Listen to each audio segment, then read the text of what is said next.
Welcome to English Through Great Stories. I am your narrator.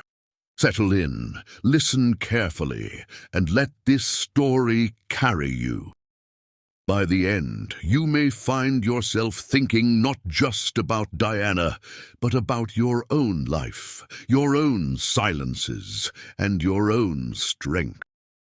Imagine standing in the middle of a crowd of 10,000 people.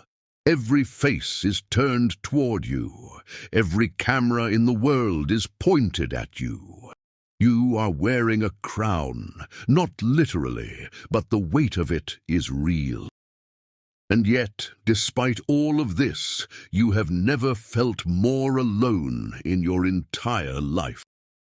This is the story of a woman who had everything the world told her she should want: a prince, a palace, a fairy tale. And yet she suffered in ways that most people never saw, until she decided to let them see. And in doing so, she changed the world.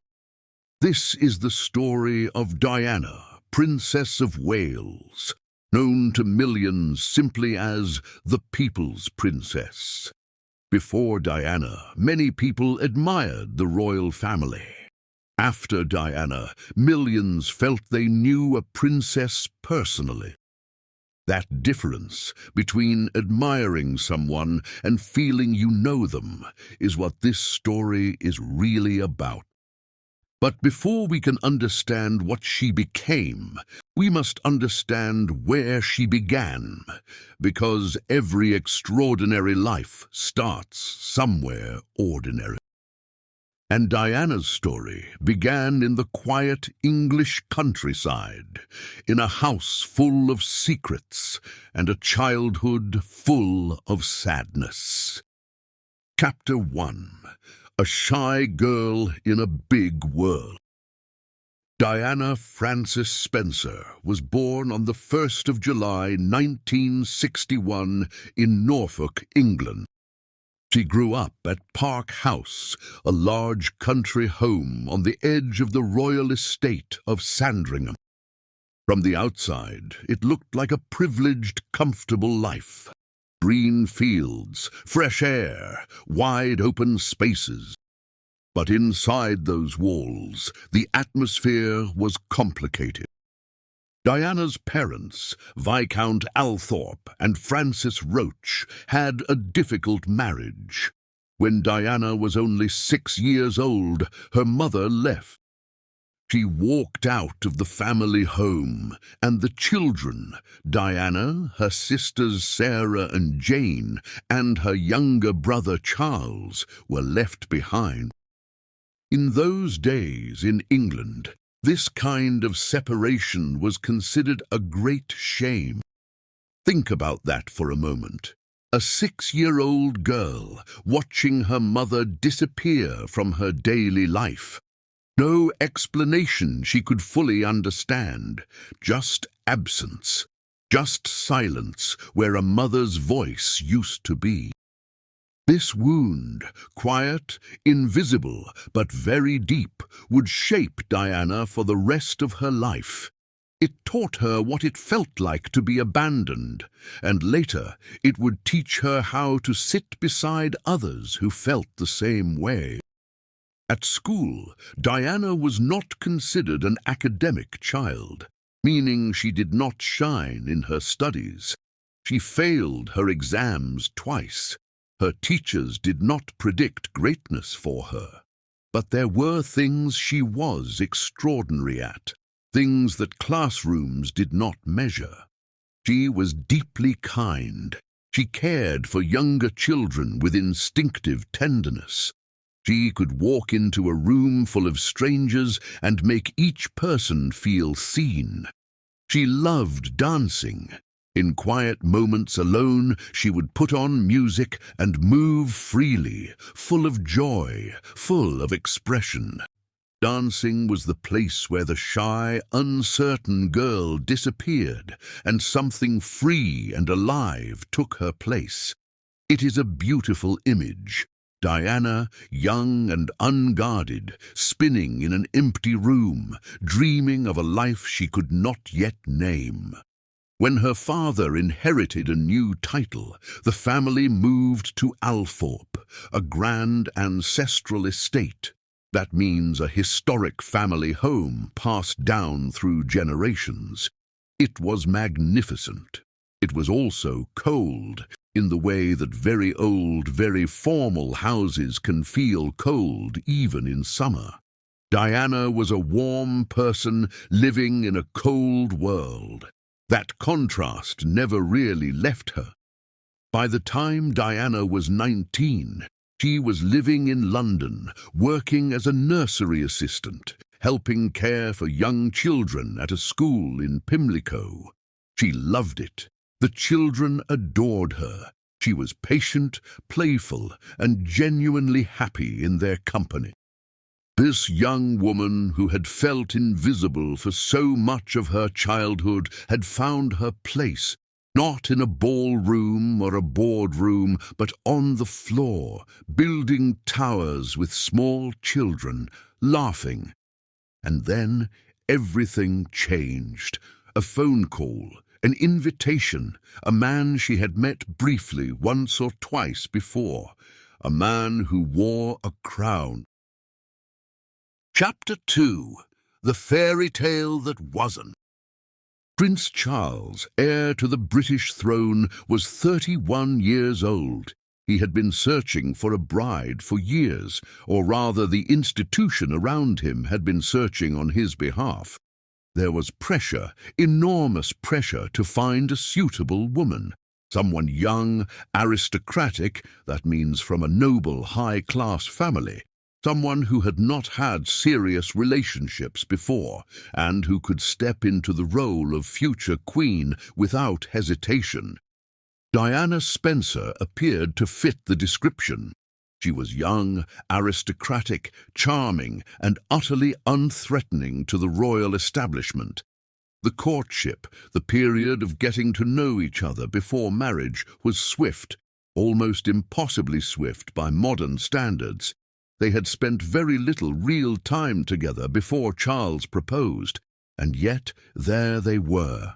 In February 1981, the engagement was announced to the world. Diana stood beside Prince Charles in front of the cameras, wearing a blue suit that would become iconic. A journalist asked them, "Are you in love?" Charles replied, "Yes, whatever in love means."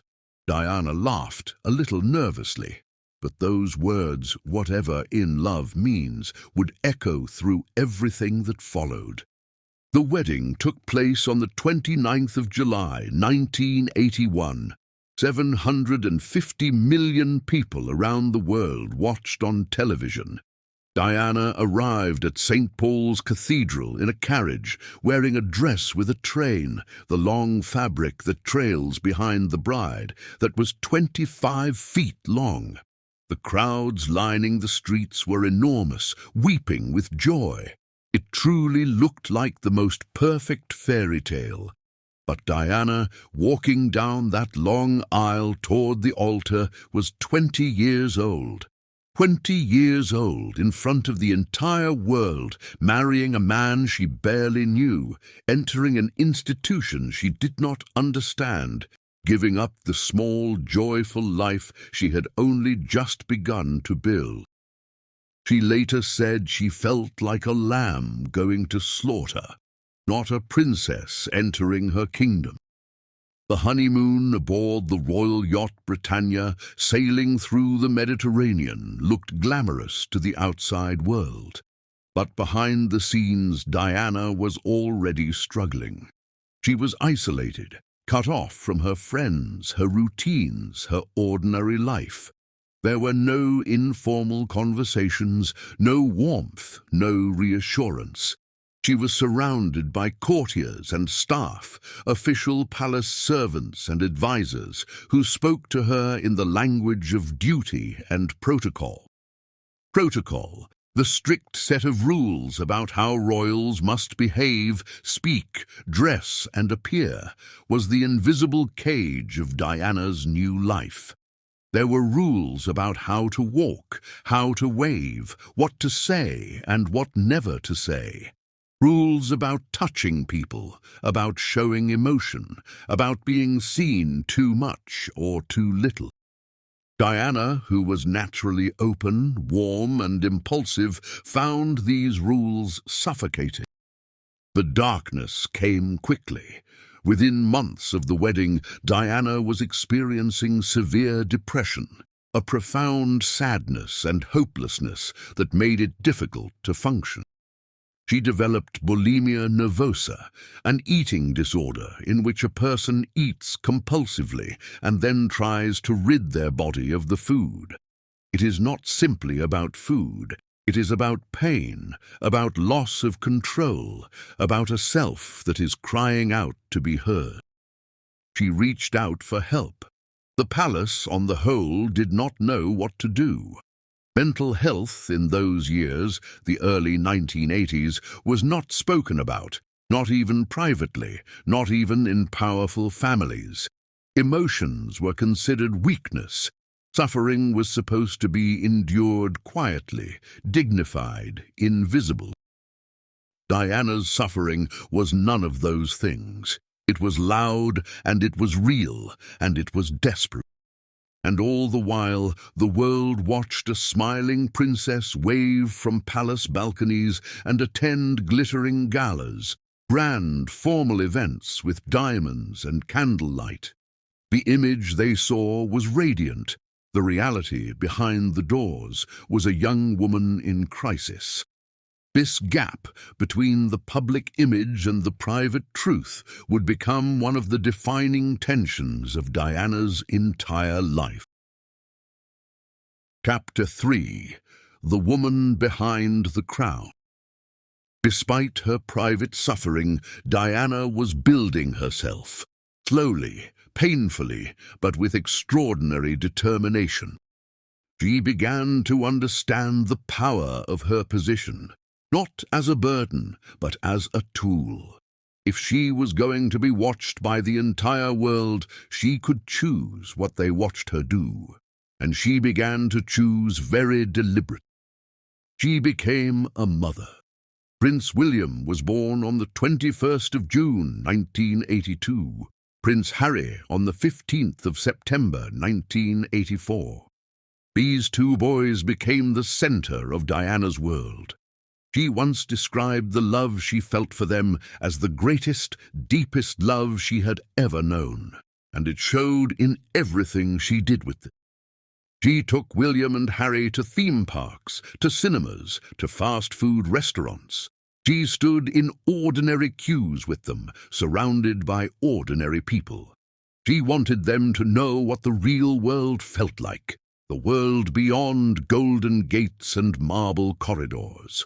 She wanted them to grow up understanding other people's lives, not sealed off from them. This was not how royal children were traditionally raised, and it caused raised eyebrows inside the palace. But Diana did not care about raised eyebrows. She cared about her sons. She held them, comforted them when they cried, kissed them publicly, which was almost unheard of in the formal world of the royal family. There is a famous photograph of Diana dropping to her knees to hug Prince Harry as he meets her after a royal tour. In that single image, you understand everything about who she was as a mother. Meanwhile, the marriage was quietly, steadily breaking apart. Charles and Diana were profoundly incompatible. They did not suit each other in personality, in interests, or in emotional needs. Charles was formal, intellectual, introverted, meaning he preferred his own company and deep thought. Diana was emotional, social, and hungry for human connection. They inhabited the same palaces, but lived in entirely different worlds. There was also the presence of another woman, Camilla Parker Bowles, a woman Charles had loved before his marriage, remained a powerful emotional presence in his life. Diana knew. The tension this created inside the marriage was immense, vast and heavy and unspoken. Diana later said that there were 3 of them in the marriage, making it very crowded. And yet, through all of this personal pain, Diana was quietly becoming something remarkable in public life. She was becoming a force. Not the kind of force that holds press conferences or makes grand speeches, but the kind of force that kneels down beside a stranger in a hospital bed and holds their hand. Chapter 4. Breaking the Rules of Royalty. In the 1980s, a new and terrifying disease was spreading across the world: AIDS, acquired immune deficiency syndrome. It was not yet well understood, and because of that lack of understanding, fear had taken the place of knowledge. People believed, wrongly, that AIDS could be transmitted, passed from one person to another through casual contact, such as touching, hugging, or even being in the same room. This fear meant that AIDS patients were often treated as outcasts, people pushed to the edges of society, avoided, shunned, even by their own families. The stigma, the social shame attached to this illness was devastating. Many patients lay alone in hospital wards, afraid, ostracized, excluded from human warmth at the very moment they most needed it. In April of 1987, Diana opened the United Kingdom's first dedicated AIDS ward at London's Middlesex Hospital. She walked through the ward, sat with patients, and shook hands without gloves.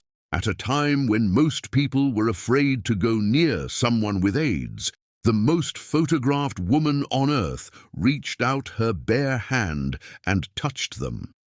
The message was simple, and it was heard around the world. These people are human. They deserve dignity. They deserve touch. It was a revolutionary act, a deeply radical action, disguised as something simple and kind. Overnight, attitudes began to shift. Scientists and doctors had been saying for years that AIDS could not be spread through touch. But it took one princess sitting on a hospital bed, holding a dying man's hand, to make the world believe it. That is the power of a human gesture. Diana broke the rules of royalty again and again. She visited homeless shelters and sat on the floor with people who had nothing. She walked through communities devastated by drug addiction. She visited children in leprosy, a serious infectious disease, colonies in countries like Nepal and Indonesia. Picking up children, holding them to her chest, letting herself be photographed not as a visiting dignitary, but as a human being who cared. In 1997, she traveled to Angola in southern Africa to campaign against landmines, explosive devices hidden in the ground that continued to kill and injure civilians, ordinary people, long after wars have ended. She walked through minefields, protected by only basic safety equipment, to draw the world's attention to a crisis that politicians preferred to ignore. She was not a soldier or a politician. She was a woman with a camera crew and an unbreakable will. She sat with a young Angolan girl named Sandra, who had lost both her legs to a landmine explosion. Diana held the girl's hand. She did not flinch. She did not maintain the formal royal distance she had been trained to keep. She was simply present, fully, completely present, in the way that only people who have known suffering themselves can truly be. Within months of Diana's campaign, the Ottawa Treaty, an international agreement banning the use of anti-personnel landmines, was signed by 122 countries. Was Diana the sole reason? No, but she amplified, made louder and more powerful a cause that had been struggling to find its voice. She gave it a face, a heart, and an audience of millions. Chapter 5. A Mother, a Fighter, a Voice. By the early 1990s, the marriage between Diana and Charles had collapsed entirely in all but name. They lived separate lives, traveled separately, made public appearances separately, and communicated largely through staff. The fairy tale was over. What remained was a complicated, painful arrangement, held together by duty, by the monarchy, and by the two young boys who loved both their parents and understood none of this. In 1992, the book Diana, Her True Story by journalist Andrew Morton was published. It revealed for the first time publicly the depth of Diana's suffering inside the palace. Her battles with bulimia, her depression, her sense of isolation, her cries for help that were not answered. The book shocked the world. Some people were angry at Diana for speaking, even indirectly. Others wept with recognition. Here was a woman inside a gilded cage, a beautiful but imprisoning situation, finally asking to be seen as she truly was. It later emerged that Diana herself had secretly given interviews to Morton on tape, answering his questions in her own voice. She had taken an enormous risk. She knew the palace would be furious. She knew it could destroy what remained of her marriage. She did it anyway because she believed that her story, her real story, mattered, and that other people suffering in silence needed to hear it. Then, in November 1995, came the moment that changed everything. Diana sat down for a television interview with journalist Martin Bashir on the BBC programme Panorama. 50 million people in Britain alone watched the broadcast. The world held its breath, and Diana spoke, directly, openly, without a safety net. She spoke about the marriage, about Camilla, about her suffering, about her eating disorder, about her love for her sons, about who she was. She wore almost no jewelry, a simple black dress, dark eyeliner that made her eyes look large and serious and sincere. And she looked directly into the camera, into every living room, every television screen, every pair of watching eyes, and she said, "I would like to be a queen in people's hearts. Not a queen of protocol, not a queen of ceremony, a queen of the human heart." The palace was stunned, furious. In December 1995, Queen Elizabeth II wrote a formal letter, which is itself a remarkable thing, to both Charles and Diana, urging them to divorce. The marriage was officially ended in August 1996. Diana lost the title Her Royal Highness, a formal address of respect. She retained the title Princess of Wales, and she was free. For the first time in 15 years, she was free. Freedom for Diana did not mean retreat. It meant expansion. She threw herself into humanitarian work, charitable and compassionate work for the good of others, with even greater energy. She auctioned off 79 of her most famous dresses, raising millions of pounds for cancer and AIDS charities. She continued her campaign against landmines. She visited hospitals, hospices, care homes for the dying, and community projects across the world.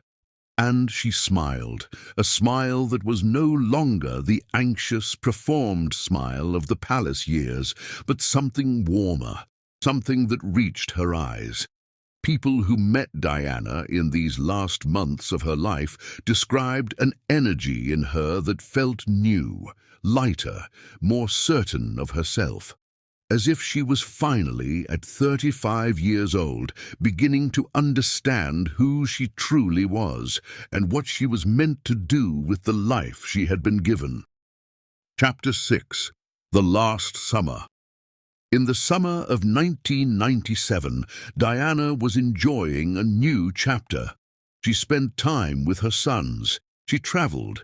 She was photographed laughing on a boat in the Mediterranean, relaxed and sun-kissed, looking more free than she had in years. The photographs showed a woman who had survived, who had come through the fire and found something on the other side that looked very much like peace. She had begun a relationship with Dodi Fayed, the son of the Egyptian businessman Mohammed al-Fayed. Dodi was charming, warm, generous. Whether this was a deep love story or a new beginning still being written, we will never know. What we know is that Diana seemed happy, genuinely happy, and the world, watching those photographs on magazine covers, allowed itself to feel happy for her. Before she left for Paris, Diana made a visit to a hospital in Bosnia, a country still healing from a brutal war. She sat with survivors of landmine injuries. She held their hands. She listened to their stories. It was, by any measure, an extraordinary use of an ordinary afternoon. No one knew it then, but it was one of her last public acts of compassion. It was also one of her most powerful. Chapter 7. The Night the World Stopped. August 30th, 1997. Paris. Diana and Dodi Fayed arrived in the French capital, the city of light, the city of lovers. They dined at the Ritz Hotel. Outside, dozens of paparazzi, aggressive press photographers who pursue celebrities relentlessly, waited for them. This pursuit of Diana by cameras had been constant for 16 years. There was rarely any escape. Just after midnight, they left the hotel in a Mercedes car, attempting to avoid the photographers. The car entered the Pont del Alma tunnel. It was traveling at high speed, and then, in the darkness of that tunnel, the car crashed. It hit one of the tunnel's concrete pillars with catastrophic force. Dodi Fayed and the driver, Henri Paul, died at the scene. Diana was alive when rescuers reached her, but she was gravely, critically injured. She was taken to the Pitié-Salpêtrière hospital. Surgeons worked through the night. They fought for her life with everything medical science could offer. But at 4:13 in the morning, on the 31st of August 1997, Diana, Princess of Wales, was pronounced dead. She was 36 years old. The news traveled around the world at the speed of shock. People woke to it on their radios. They heard it from a neighbor. They switched on their televisions and sat in silence, not fully believing what they saw. In London, people began to gather outside Kensington Palace, Diana's official home. They brought flowers.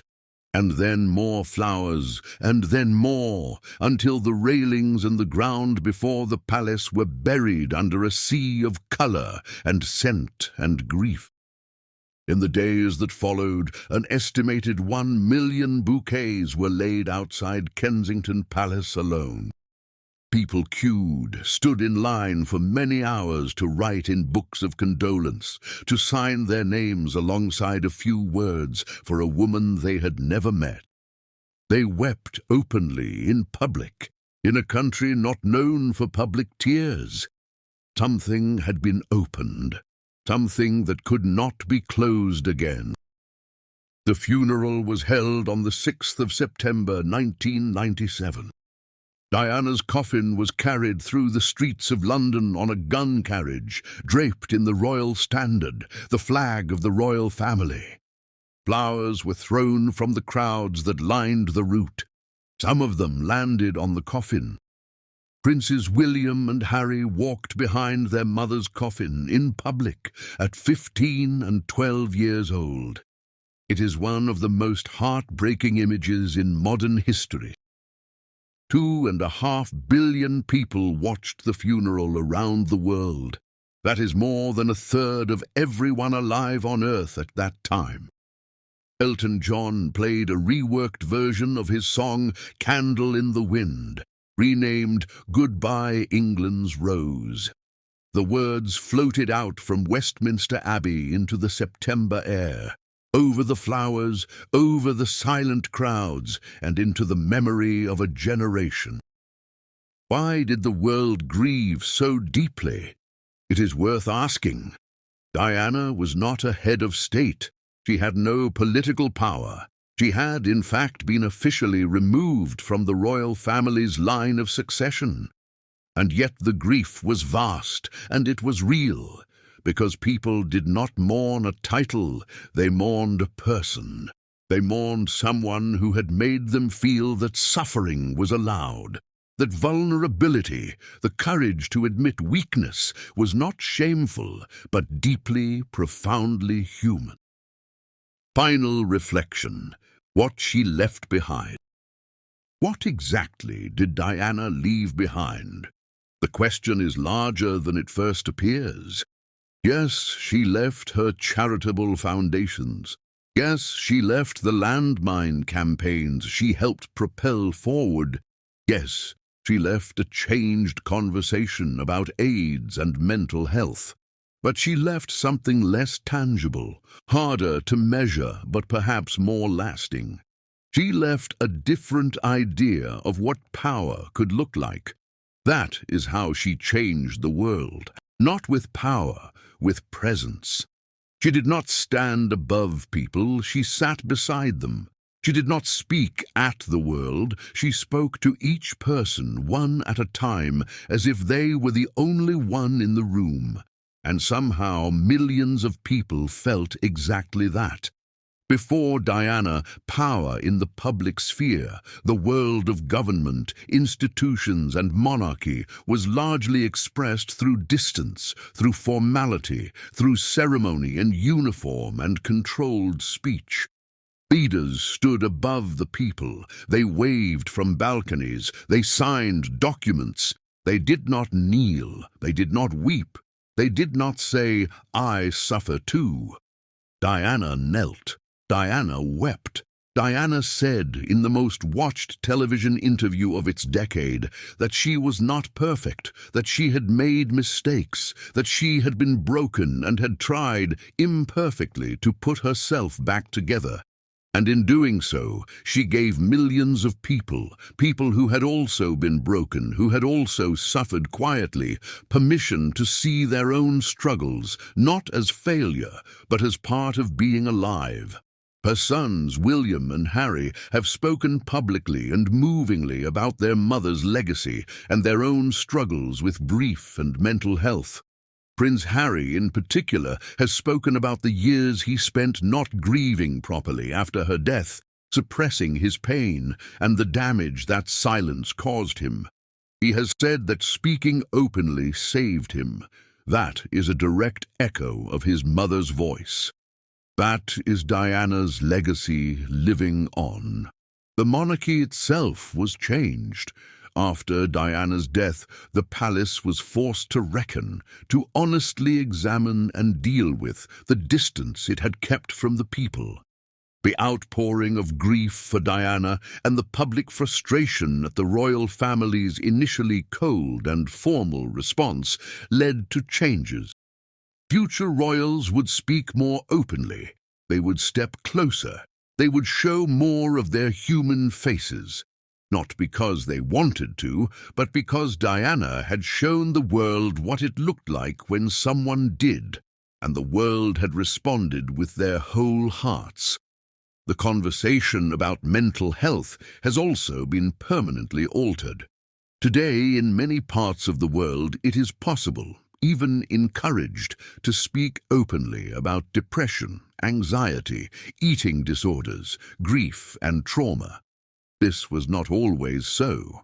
In the 1980s and into the 1990s, these conversations were largely private, largely shameful, largely hidden. Diana dragged them into the light, not with policy, not with legislation, new laws, but with her own story, told in her own voice at enormous personal cost. There is a word in English, compassion. It comes from Latin words meaning to suffer together. To have compassion is not simply to feel sorry for someone. It is to be willing to enter into their suffering with them, to sit beside them in the dark, not with answers, but with presence. Diana possessed this quality in a way that transcended, went far beyond her title, her clothes, her beauty, her fame. She could make a dying stranger feel that they mattered to her, and they did. She rests now at Althorpe, the Spencer family estate, where she spent part of her childhood. She is buried on a small island in the middle of a lake. The island is called Garden Island. It is quiet there, peaceful, surrounded by water and trees. A place that is beautiful and private, the two things she so rarely had in life, given freely to her in death. And now a thought for you. You have been listening to the story of a woman who was told for most of her life to be smaller, to be quieter, to perform a role rather than live a life. She suffered, she broke, and then she rebuilt herself, not into the person the palace wanted her to be, but into the person she truly was. It was an act of extraordinary courage. It cost her everything, and it gave the world something it had not known it needed. Here is what I want you to carry from this story. You do not need a palace or a crown or a television audience to do what Diana did. The heart of what she did was simple. She showed up. She reached out her hand. She said, "Your pain is real, and I see you." You can do that in your family, in your school, in your workplace, in your community. The willingness to truly see another person and to let them see you is not weakness.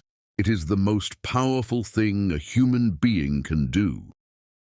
Diana once said, "Carry out a random act of kindness with no expectation of reward, safe in the knowledge that one day someone might do the same for you."